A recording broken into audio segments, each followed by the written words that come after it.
नमस्कार, आप देख रहे हैं सुप्रभात बिहार और आपके साथ मैं हूं विवेक। बड़ी खबर आज की यह है कि चुनाव को लेकर 12 राजनीतिक दलों को चुनाव आवंटित कर दिया गया है। तो 12 राजनीतिक दलों को चुनाव चिन्ह आवंटित किया गया है, जिसमें सबसे पहले अगर हम देखें हम पार्टी और जाप का चुनाव चिन्ह बदल दिया गया है।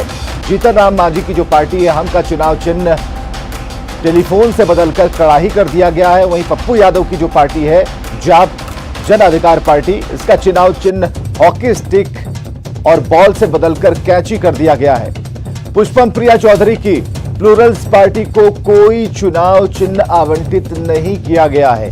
इसके साथ लोकतांत्रिक जन स्वराज पार्टी को कैरम बोर्ड, तो भारतीय लोकनायक पार्टी को रोड रोलर, राष्ट्रीय जन पार्टी को बैट, राष्ट्रीय जन विकास पार्टी को बेबी वॉकर, हिंदुस्तान संपूर्ण आजाद पार्टी को balloon, Republican party of India राष्ट्रीय को दूरबीन और मजदूर एकता पार्टी को हैंड कार्ड चुनाव चिन्ह अलॉट किया गया है।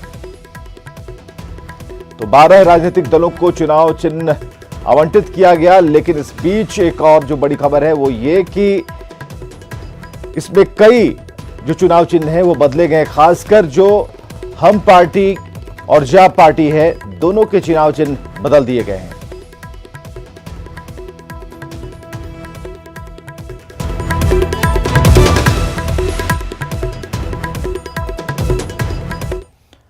इधर बिहार में अधिकारियों के साथ बैठक करने के बाद चुनाव आयोग की 2 सदस्यीय उच्च स्तरीय टीम दिल्ली लौट चुकी है। चुनाव आयोग को यह टीम आज अपनी रिपोर्ट सौंपेगी और इसी रिपोर्ट के आधार पर चुनाव की अधिसूचना जारी की जाएगी।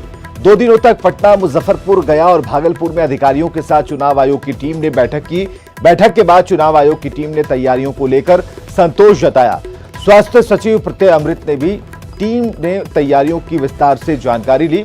दिल्ली से आई टीम ने मुख्य सचिव के साथ बैठक की, कई दिशा निर्देश दिए। इन निर्देशों में वापस लौटे मजदूरों का 100% वोटर लिस्ट में नाम जोड़ने, कैंप लगाकर पुरुष महिला वोटरों के अनुपात ठीक करने, महिला वोटरों को ज्यादा से ज्यादा वोट के लिए प्रेरित करने, बूथों पर सोशल डिस्टेंसिंग का पालन करने संबंधित निर्देश दिए गए हैं। इसके साथ पर्याप्त संख्या में मास्क, सैनिटाइजर और पीपीई किट उपलब्ध कराने और पर्याप्त संख्या में निर्वाचन कर्मियों की उपलब्धता के भी निर्देश दिए गए हैं।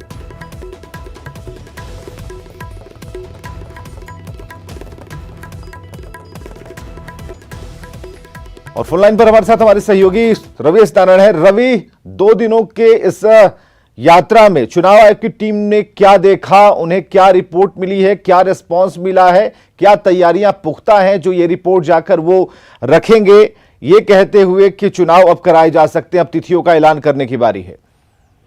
जी बिल्कुल विवेक, 2 दिन के दौरे के बाद कल शाम जब मुख्य सचिव और तमाम आला अधिकारियों के साथ बैठक हुई तो बैठक में सारी जो तैयारियों का जायजा लिया। वहां पे जो स्वास्थ्य सचिव है जिस पर इस चुनाव की तैयारियों की सबसे बड़ी जिम्मेदारी सौंपी गई है कि जहां पे जितने भी जगह मास्क, सैनिटाइजर हो या किट हो, तमाम चीजें रखनी है, उन्होंने विस्तार पूर्वक बताया। और जाते हुए चुनाव आयोग की टीम ने एक ढंग से राहत की सांस ली है। उनका कहना था कि जो भी तैयारियां हैं वो मुकम्मल है, उससे वो खुश दिख रहे थे।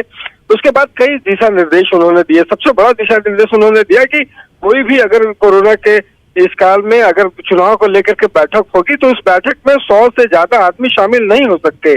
और ऐसे तमाम दिशा निर्देश दिए हैं। जैसे आपने बताया भी कि हर जगह जो है वो व्यवस्था रखनी है। और सबसे बड़ी बात है कि जो माइग्रेंट्स आए हैं उनको भी 100% वोटर लिस्ट में नाम हो। तो ये सारी बातें जो है यहाँ से संतुष्ट दिखे तैयारियों को लेकर के, माना जा रहा है कि जाकर के रिपोर्ट सौंपेंगे और इसी रिपोर्ट के आधार पर तारीखों का ऐलान होगा चुनाव का। तो देखने वाली बात है कि तारीखों का ऐलान कब होता है, लेकिन इतना तो तय है कि यहाँ पे जो तैयारियां हुई, जो इन्होंने समीक्षा की, उस समीक्षा में उन तैयारियों से संतुष्ट रहे। जी चलिए, बहुत बहुत शुक्रिया रवि हमसे बातचीत के लिए, तमाम जानकारियों के लिए। इधर औरंगाबाद में बीजेपी विधायक मनोज शर्मा के समर्थन में जनसंपर्क करने पहुंचे कृषि मंत्री प्रेम कुमार को विरोध झेलना पड़ा। मंत्री गोह विधानसभा क्षेत्र में विधायक के समर्थन में जनसंपर्क करने पहुंचे थे। बंदेया थाना क्षेत्र के छपरा गांव में उन्हें जनसभा को संबोधित करना था। मंत्री जी जैसे ही मंच पर पहुंचे, गांव के लोगों ने विधायक के साथ मंत्री के खिलाफ नारेबाजी शुरू कर दी। विरोध के बीच ही प्रेम कुमार ने सभा को संबोधित किया। वहां से जाते वक्त दुल्ला बिघा के नहर के पास एक बार फिर ग्रामीणों ने नारेबाजी की।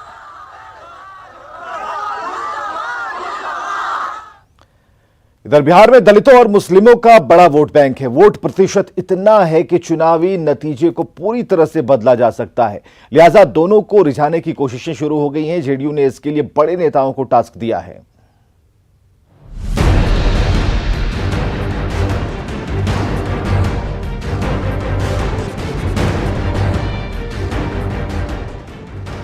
दलित और मुस्लिम वोटरों को लुभाने के लिए जेडीयू ने नया प्लान तैयार किया है। दलित वोटरों की बात करें तो जेडीयू ने सभी दलित विधायकों को टास्क दिया है। टास्क के हिसाब से जेडीयू के दलित विधायक क्षेत्र का दौरा करेंगे। वहीं दलित की हत्या होने पर मिलने वाली नौकरी की बात को घर घर तक पहुंचाएंगे। नौकरी देने के मुद्दे को जेडीयू सबसे बड़ा एजेंडा बनाने की तैयारी में है। इसके अलावा दलितों के लिए किए गए सरकार के काम को दलित के गांव तक पहुंचाने की भी योजना तैयार की गई है। जेडीयू के जिन नेताओं को टास्क दिया गया है उनमें भवन निर्माण मंत्री अशोक चौधरी, उद्योग मंत्री महेश्वर हजारी, परिवहन मंत्री संतोष निराला और पर्यटन मंत्री कृष्ण कुमार ऋषि शामिल हैं। ये सभी नेता अपने अपने क्षेत्र में मोर्चा संभालेंगे और अलग अलग ग्रुप में अपने क्षेत्र में जाएंगे। इस प्रदेश में कैसे हम दलितों को मुख्य धारा से जोड़ें, कैसा नया जो हमारा राजनीतिक नेतृत्व उभरे, उसके लिए पंचायतों में तो हर तरह से माननीय नेता ने प्रयास किया है। चुनाव में हम सभी एनडीए घटक दल बहुत मजबूती के साथ 220 से ज्यादा सीटों पर जीत दर्ज करेंगे और महागठबंधन का सुपड़ा साफ हो जाएगा। ये दिखावे के लिए, दलित वोट बैंक के लिए ये जो कर रहे हैं, ये बिहार की सभी हमारे दलित भाई समझ रहे हैं। इनको दलितों से प्रेम नहीं है। दलित मतदाताओं के साथ साथ जेडीयू मुस्लिम मतदाताओं को लुभाने की योजना पर भी काम कर रही है। एक तो ये पोस्टर हिंदी में लगाया गया और ठीक इसके बगल में एक और भी पोस्टर है जो उर्दू में बनाया गया है। और बिहार के तमाम वैसे इलाके जहाँ पे मुस्लिम मतदाता बड़ी संख्या में रहते हैं वहाँ पे ये पोस्टर लगाया गया है। और पोस्टर लगाने का मकसद साफ है कि मुसलमानों को सिर्फ ये बताने के लिए कि भाई नीतीश कुमार ने क्या कुछ किया। हमारे साथ खालिद अनवर हैं जो जेडीयू के एमएलसी हैं, हम इनसे जानने की कोशिश करते हैं। खालिद जी, जो ये तमाम पोस्टर लगाए गए हैं इसका मकसद क्या है? देखिए, पोस्टर देखने से ये अंदाज़ा होता है कि लोगों ने ये कबूल करना शुरू कर दिया है कि नीतीश कुमार ने बहुत काम किया मुसलमानों के लिए। और मैं ये देख रहा हूँ कि इस पोस्टर में जिन लोगों के नाम हैं वो बड़े बड़े लोग हैं, बिहार के बहुत बड़े लोग हैं। बिहार में दलित और महादलितों की आबादी 14.2% है, जबकि मुस्लिमों की आबादी 14.7%। ऐसे में जेडीयू को लगता है कि अगर मुस्लिम और दलित उसके साथ आ गए तो कई सीटों में उनकी जीत आसान हो जाएगी। अमित कुमार के साथ आनंद अमृतराज, न्यूज़ 18 पटना। और चलिए बड़ी खबर, मोदी कैबिनेट ने दरभंगा में एम्स को मंजूरी दे दी है। पटना के बाद बिहार का दूसरा एम्स दरभंगा में बनेगा, जिस पर 1264 करोड़ की लागत आएगी। अस्पताल में 750 बेड होंगे। 4 साल में एम्स बनकर तैयार हो जाएगा।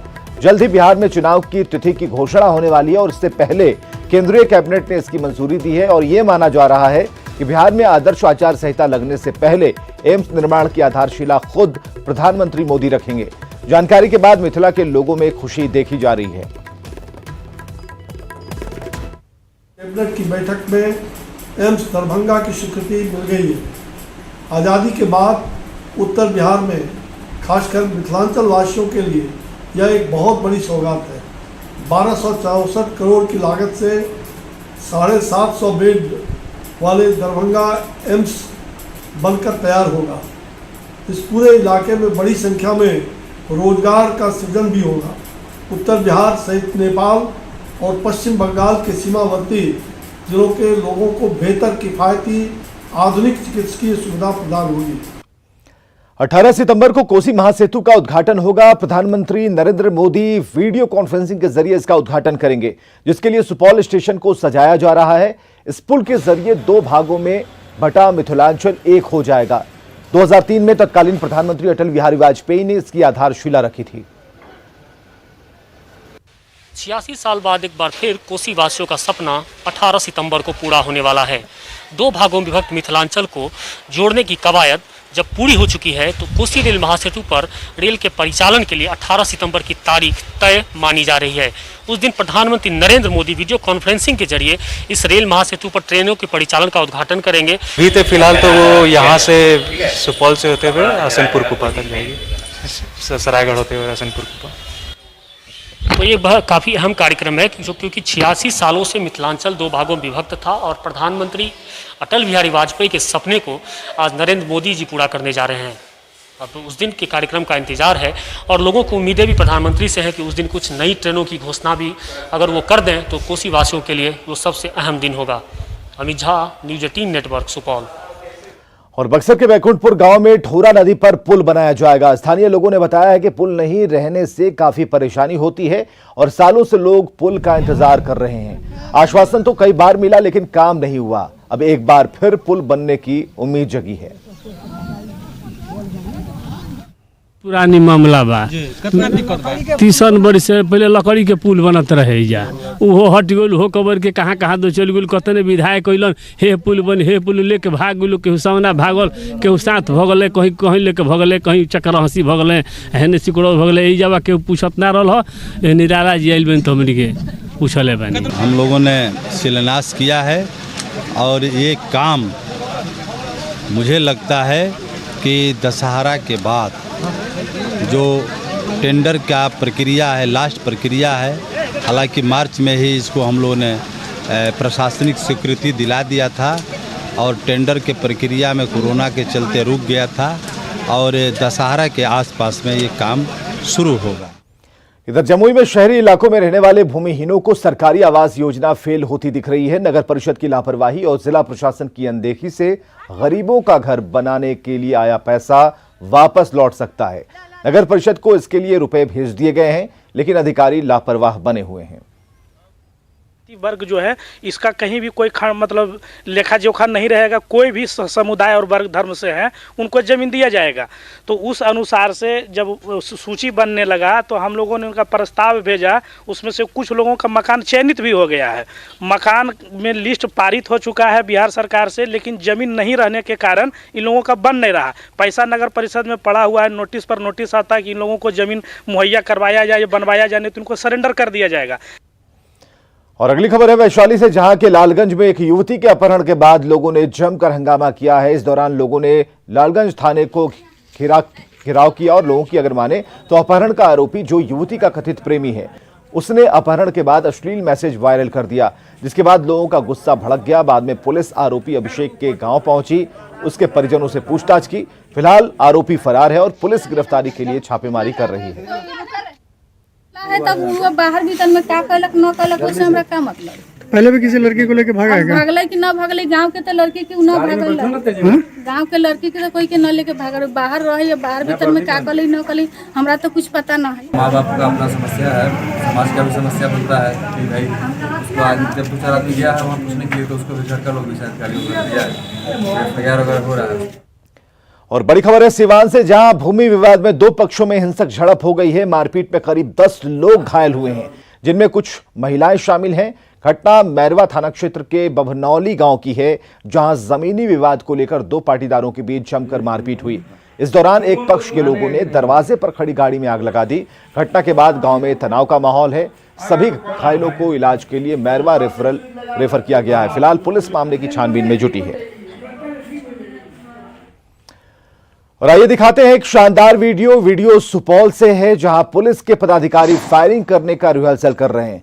फायरिंग प्रैक्टिस के लिए की जा रही है और वो भी चुनावी तैयारी को देखकर। दरअसल एसपी मनोज कुमार ने सभी पुलिसकर्मियों को फायरिंग प्रैक्टिस करने के निर्देश दिए थे, जिसके बाद सभी इसमें शामिल हुए।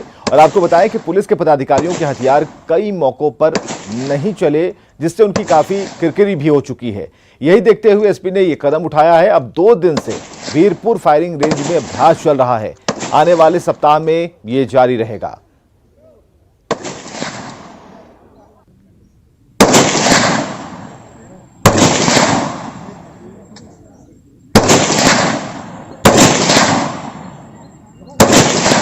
धोखा कहीं जाता है, जब मूवमेंट नहीं करेगा कोई नहीं हिलेगा आगे पीछे।